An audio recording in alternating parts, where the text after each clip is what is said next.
안녕하세요, 뷰티비입니다. 리플이 10,000달러 될 수 있을까요? 저는 절대 10,000달러까지는 못 갈 것 같아요, 아무리 생각을 해도. 어쨌든 이 음모론이죠. 1,300원짜리가 10,000원, 10,000달러가 간다는 건 음모론이죠. 어쨌든 이 음모론의 시작은 2019년 한 비평가에 글에서 시작이 됐는데, 이게 미국에서도 굉장히 지금 이 데이터가, 이 논문이 조금 많이 인기인 것 같아요. 어쨌든 지금 이 음모론의 시작은 미 재무장관의 어떤 고민이죠. 이 빚에 대한 고민. 거기에 대한 해결책이 어떤 거냐.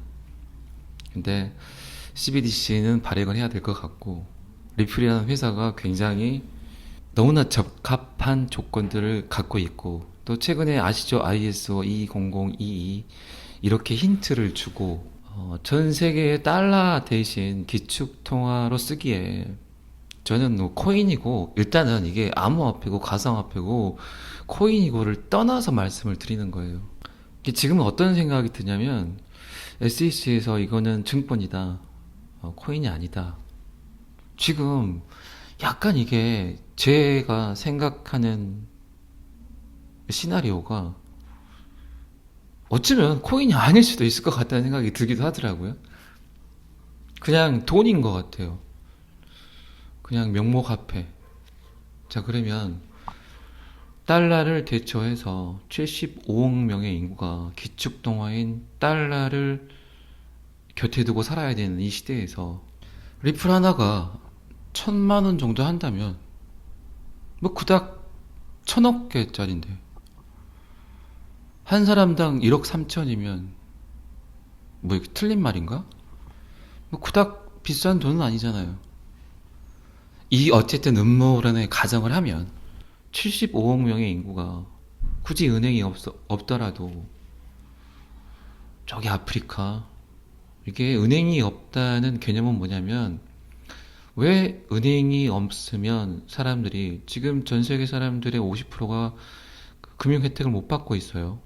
여러분들이야 너무 일상적으로 뭐 편하게 이체도 하고 뭐 돈을 받기도 하고 뭐 결제도 하고 하지만, 금융 혜택을 못 받는 사람들이 겪는 어려움은 어마어마합니다. 이게 뭐 아프리카 구호 물품을 보내더라도 수많은 중재자들을 거쳐야 돼요. 그러니까 이런 말 있잖아요. 어떤 사람이 미국에서 뭐 20억 정도를 아프리카에 보냈는데, 실질적으로 아프리카 사람들이 그 돈을 받는 거는 뭐 2천만 원도 안 됐다는 이야기가 많이 나오잖아요.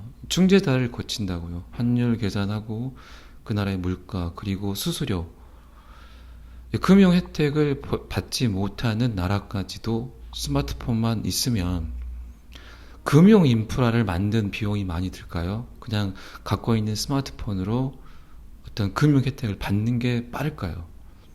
너무나도 효율적인 게 많아요. 이 디지털 화폐는. 종이돈 같은 경우는 만드는 비용, 쓰는 비용, 지키는 비용, 이거를 또 유지하는 비용, 이걸 사용하게 만드는 비용, 심지어 돈을 없애는 비용까지, 찍는 비용, 천문학적인 돈이 듭니다. 이중지불의 문제만 해결될 수 있는 깨끗한, 뭐 신속한, 빠른, 신뢰가 있는 이런 디지털 화폐가 있다면 안 쓸 이유가 전혀 없다는 거예요.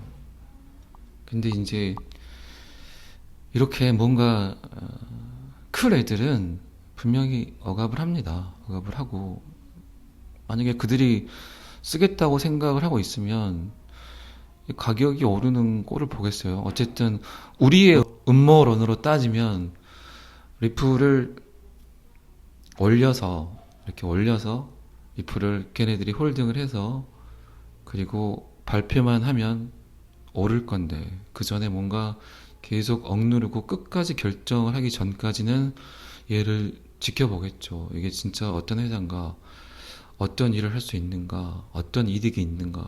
저는 지금 그걸 하고 있다고 생각을 해요.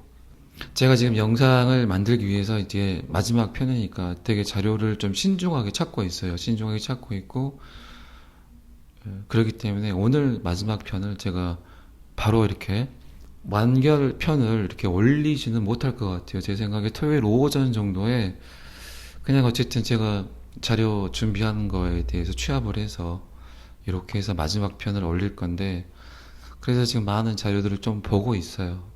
어쨌든 제 나름대로의 마크 필립스 그 이후의 버전의 어떤 시나리오 음모론을 만들어야 되기 때문에. 근데 저는 그렇게 생각을 해요.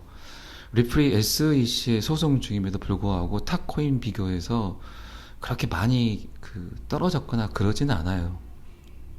그리고 이 코인을 얼마나 많은 사람들이 끝까지 홀딩하고 있을까요? 100% 장담하건대 많은 사람들은 지금 가격의 10배 정도만 올라도 다 던집니다. 그건 현실이에요. 어쩔 수 없는. 이 은행에는 원래 이자라는 돈이 없어요. 이자라고 써진 돈은 없습니다. 그러니까 이자는 누군가는, 이 빚은 누군가는 또 빚을 지지 않으면 이 빚은 영원히 못 갚아요. 10,000원을 은행에 위탁을 했는데 누군가는 그 10,000원을 빌리겠죠. 11,000원을 갚기 위해서. 그럼 이 1,000원이란 돈은 분명히 또 누군가가 빚을 내야만 갚을 수 있는 돈이에요. 그러니까 돈은 계속 불어납니다. 근데 너무 많은 양적 완화를 해서 이게 심각한 문제가 돼버린 거죠. 이 코로나 때문에. 누군가는 빚을 지지 않으면 그 누군가는 파산을 하게 돼 있는 게 시장 경제의 원리예요. 그러니까 자꾸 돈 갖다 써라, 돈 갖다 써라 하는 거예요. 미국이 이 빚 문제를 해결하지 못하면 어마어마한 사람들이 파산을 합니다. 결국은 해결을 해야 될 문제예요.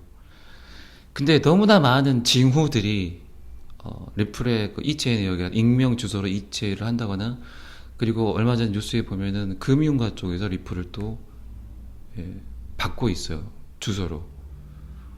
이런 징후들이 너무나 타이밍이 절묘하게 맞아 떨어진다는 거죠. 마크 필립스라는 사람이 썼던 그 내용과. 그래서 저도 어떤 이런 내용들을 방송을 하는 거고, 많은 분들이 10배 정도면 다 던져요. 거의 8, 90%는 던질 겁니다. 장담해요. 안 던질 사람 없어요. 왜? 자꾸 시장은 개미들을 털게 만드니까. 생각해보세요. 10배 올랐다가 또한 마이너스 50%를 만듭니다. 리플은 항상. 이 시장 경제가 그래요. 그러면은 또 리터 속이니 또 뭐 이런 말들이 나오죠. 그리고 던졌다가 다시 잡기란 굉장히 힘든 게 사람들의 심리고, 그게 인간 지표, 인간 빅데이터예요. 사람들의 마음이 틀릴 것 같죠, 다들. 근데 돈 문제만큼 너무나 정확한 빅데이터가 나옵니다. 아, 이쯤 되면 얘네들 던지겠지. 그런데 어느 순간 올라타버려요. 어떤 리플이란 거대한 이 금융공화국 자체는. 봐보세요. 내가 10,000원에 던졌는데 얘가 갑자기 50,000원이 가버리고 100,000원이 가버려요. 그때 탈 수 있을 것 같으세요? 탈 수 있는 사람들이 거의 없어요. 거의. 진짜. 그날 리플을 처음 본 사람 이해는 못 타요. 부자들이 제일 싫어하는 게 가난한 사람들이 돈을 많이 버는 거예요. 그 원리를 무조건 이용하게 돼 있어요. 그 익절 구간을 칠 때 그 유혹을 떨치질 못합니다. 그렇기 때문에 제가 만불이 가면 나는 얼마야 하시는 분들 계시죠. 제가 장담권 때 그분들 끝까지 못 버팁니다. 무조건 또 떨어질 거야. 던집니다. 근데 리플은 참 승차하기 힘든 코인 중에 하나예요. 웬만한 강심장 가지고는 버티기도 힘들고, 이거를 매도 매수를 잘해서 올라타기가 힘든 코인이에요. 그렇기 때문에 제 댓글 중에 그런 댓글이 많더라고요. 부자는 아무나 하나, 뭐 인내심. 그러니까 코인파는 여윳돈으로 하는 게 맞다는 거예요. 빚을 내거나 이자를 지불해야 되는 돈이 있다면 못 버텨요. 절대 못 버텨요. 어쨌든 제가 토요일 오전에 마지막 편을 좀 정성껏 만들어서 업로드 하겠습니다. 마지막 편이니까 이 전편에서는 제가 보지 말라고 했는데 마지막 편은 그래도 살짝 더 들어보시고, 특히나 리플 홀더분들은 이런 신념들을 갖기 위해서는 내 안에 지식들이 좀 있어야 돼요. 다시 한번 말씀드리지만 리플 사람 말 한 적 한 번도 없습니다. 다른 코인 사세요. 뭐 리플은 뭐 쓰레기 하는 사람들 있는데 그럼 다른 코인 타셔가지고 한번 사보시라고요. 거기서 수익 내보시라고. 저는 정말 자신 있게 말합니다. 타 코인도 다 마찬가지예요. 코인의 98%는 무조건 사라집니다. 전 세계 지금 거의 10,000개 가까이 코인이 생겼어요. 그 중에 98%는 몇 개 남을까요? 그래도 제 생각에는 30개는 남고요. 그 30개 중에 하나를 선택하는 일을 하고 있는 거예요. 별 내용도 없는데 업로드를 해서 일단 좀 죄송스럽고 좀 기대까지는 아니더라도 얘가 무슨 말을 할까 하는 호기심을 갖고 계신 분들 있으실 거예요. 그래도 좋아요 좀 잘 눌러주세요. 그리고 조회수에 비해서 좋아요가 너무 작아. 이제 토요일날 오전에 업로드 좀 편하게 금요일까지 일 열심히 하시고 토요일날 오전에 제가 업로드를 하겠습니다. 오늘은 여기까지 하겠습니다. 구독과 좋아요는 항상 저를 너무너무 힘나게 합니다. 감사합니다. 비트TV였습니다.